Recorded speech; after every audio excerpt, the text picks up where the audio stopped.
and NewsNation's Joe Khalil joining us live in Washington. Joe, what is the reaction to all of this on Capitol Hill?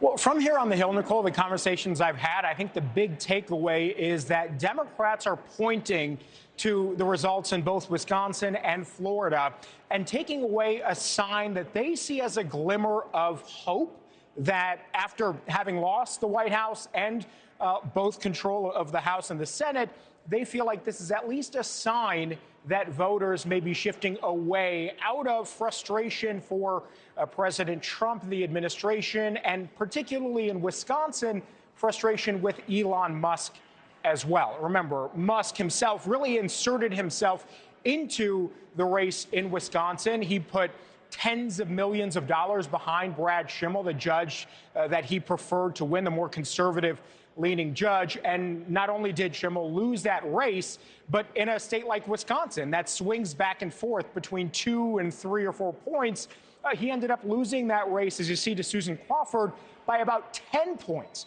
So that is significant. And while Republicans here are saying, don't overplay your cards, this is a unique situation, take a listen to what the House Democratic leader Hakeem Jeffries had to say, his takeaway from these 2 states and their special elections. These are deeply Republican districts. Why in the world were they even competitive? Why were Republicans panicking in Florida 6? And so as a result, they spent millions and millions and millions of dollars to try to stop an embarrassment from happening, and they were still embarrassed. So what he's talking about there specifically in Florida, you had Jimmy Patronis and Randy Fine winning those races, the Republicans, but they won by 14 and 15 points. Just a couple of months ago, those 2 districts were won by 30 points, meaning the margin there was cut in half, which is, again, why Jeffries and other Democrats say there are signs to be hopeful. Republicans, though, again, they say this is a unique set of circumstances here. Special elections like these, they do not mirror the same voters that come out for a presidential election. I talked to Congressman Byron Donalds, who is running for governor of Florida and very high-profile Republican member of the House from Florida. This is what he told me here in terms of not reading too much into these results. And I think the whole talking point of, well, there wasn't the margin of November. I mean, well, guess what? That was a presidential election. It was Donald Trump at the top of the ticket.